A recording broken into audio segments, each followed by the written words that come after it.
A reading from the Acts of the Apostles. After Jesus had been taken up to heaven, the apostles returned to Jerusalem from the mount called Olivet, which is near Jerusalem, a Sabbath day's journey away. When they went to the city, they went to the upper room where they were staying. All of them devoted themselves with one accord to prayer, together with some women and Mary, the mother of Jesus, and his brothers. The word of the Lord. Thanks be to God.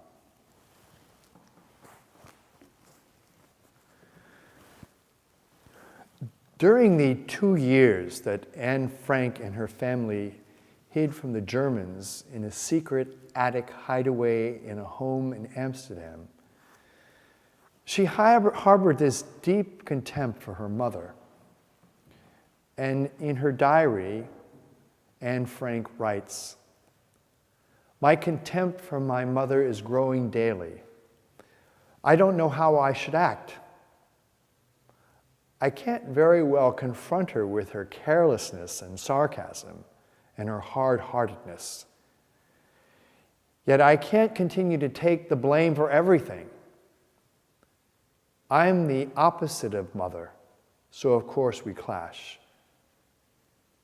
She's not a mother to me. I have to mother myself.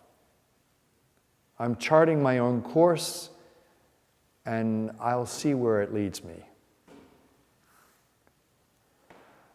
Of all that she wrote in her diary about the hardships that she and her family endured during those years of hiding before they were discovered and sent to concentration camps to die, this single entry is the most painful to me. She's not a mother to me. I have to mother myself. I'm charting my own course, and I'll see where it leads me. I don't think there's anything sadder to me than a child who has to chart their own course in life without a mother or without someone to mother them. And yet, when I think about this journey we call the Christian life, the adventure on the road to holiness which we embark upon by our baptism, I realize that there are many who choose to chart their own course without Mary's motherly assistance and love. Mary is simply not a mother to them, and that really saddens me.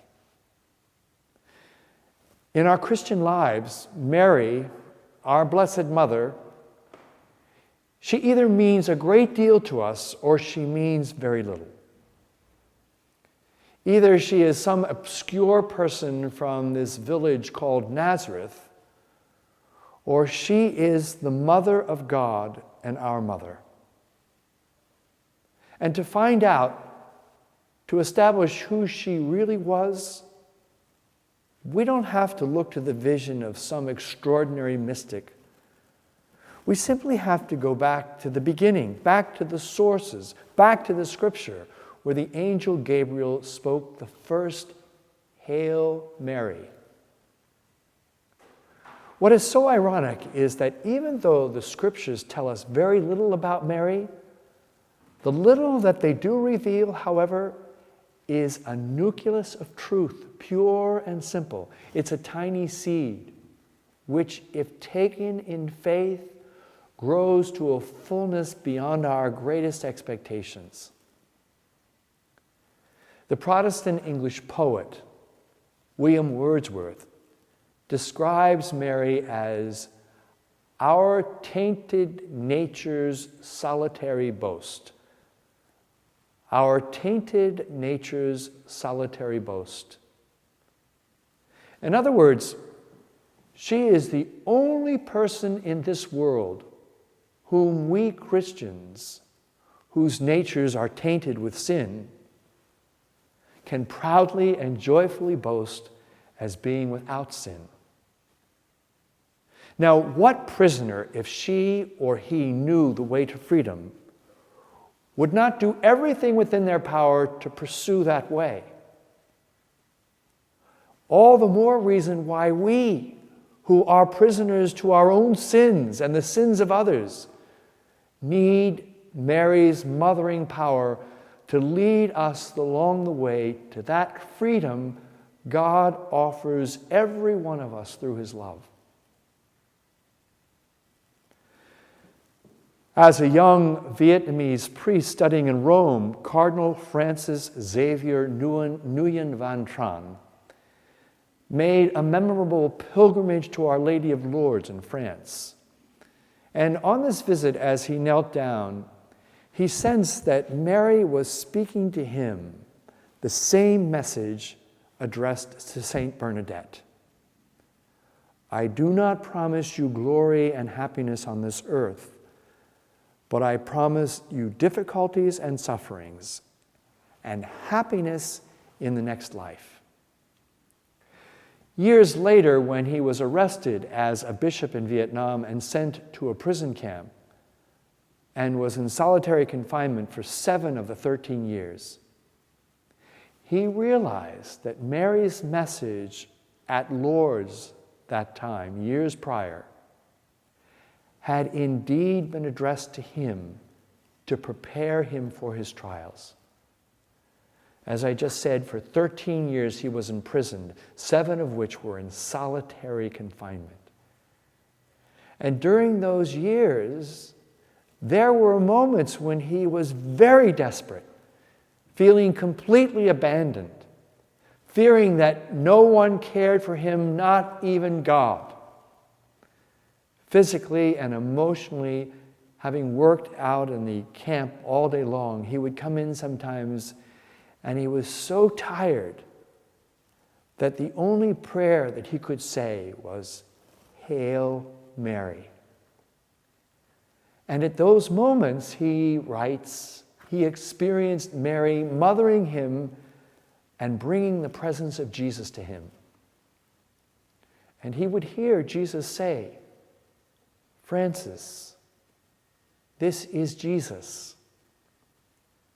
And in his loneliness and fatigue, he would respond, Jesus, this is Francis.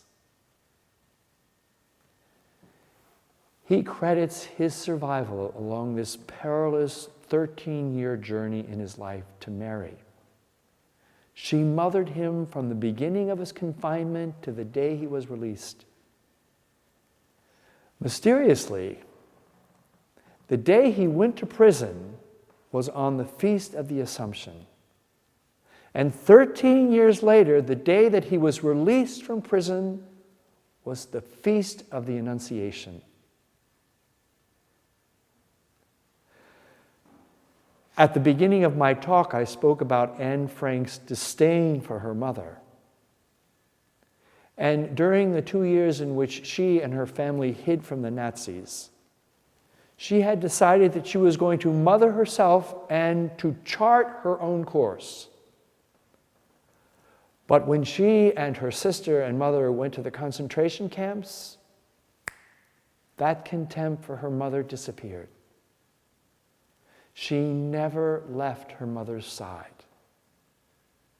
In that horrible time of imprisonment, she became a child again, yearning to be mothered. I pray that we experience that same yearning and that Mary guides us on this journey to holiness.